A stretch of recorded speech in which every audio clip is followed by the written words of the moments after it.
Obviously, hugely disappointing result, Sean. Do you take any positives at all from that? Yeah, Dwight McNeil, Popey, Stephen getting through the minutes he did. The players that haven't been playing getting minutes, they're the positives. We had to use the game, we had no choice. We're missing players again. We've had to sort of piece together the side the best we could to try and make sure players are back for Tuesday. We're not sure they will be, but they've got a chance.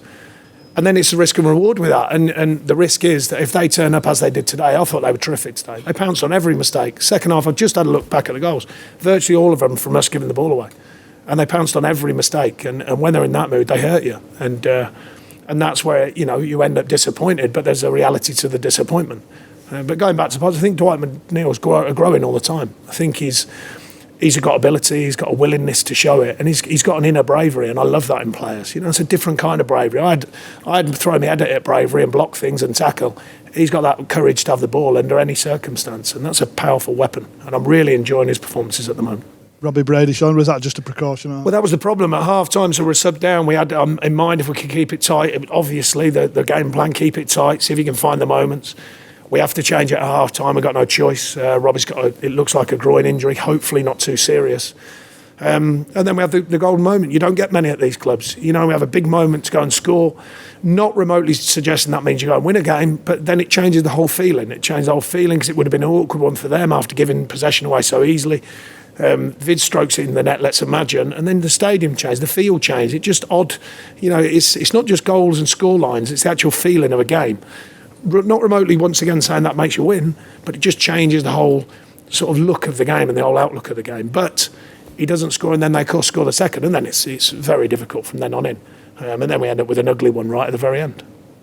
Sean, they never seem to stop looking for goals, Manchester City, do they? How difficult is that later? With some teams they sit back and maybe at 2 or 3-0, but these seem to never do that. No, I don't think. I think that's part of their mentality. I think that's been, the improvement year on year is, and not just that. They work clever off the ball. Their shape's good off the ball. They come out their slots. They're aggressive with their pressing, not in a tackling way, you understand, but just coming off their shape to go high and press well. And they diffuse the game well. They're a top side. I mean, I don't think you spend so many millions over so many years and expect to not have a top side. But if you've got a top side all working as well, then it helps tremendously to become an even better side. And I personally think that's their biggest improvement over the years, and that's the work off the ball, in possession and out of possession, I mean. And there is a killer instinct there, without doubt, and they showed that today. And like I said, it has to be balanced off. They're a top side, and when you catch them on a day like today, it's very difficult, very difficult. Speak about moments in the game, Sean, and you spoke about the chance. What did you think of the Kyle Walker challenge when the game's at the... Yeah, if it's an orange, then I'd prefer it to go to yellow. That's my opinion, them challenges. I can't believe how many challenges are so... Nothing challenges in the game now. You know my opinion on what's going on in the game, so I'd prefer to see a good challenge and a strong challenge. I would people just dropping on the floor needlessly and tirelessly and endlessly, it seems. So I'd prefer to see that. And if it's in doubt, go yellow for me. I've got no problem with that. Do you think it's one of those borderline?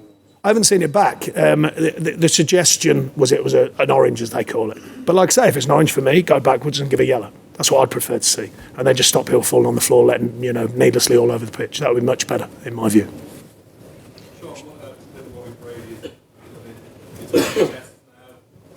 Is it what, sorry? Yeah, just wait and see, because we won't know anything. You don't know anything immediately after the game, unless, of course, it's a really serious one, which I don't think it is. But we'll know more when it settles down overnight.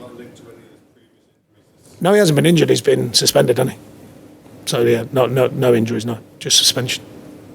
Sean, you've talked about picking your side probably today with Tuesday in mind as well.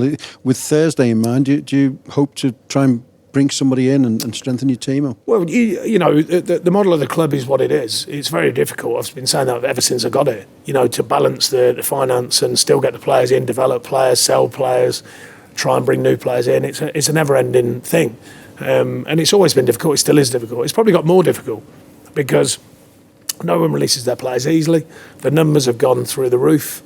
So it gets more difficult to stay on a level playing field and keep your club running right, or in the club the way that we do.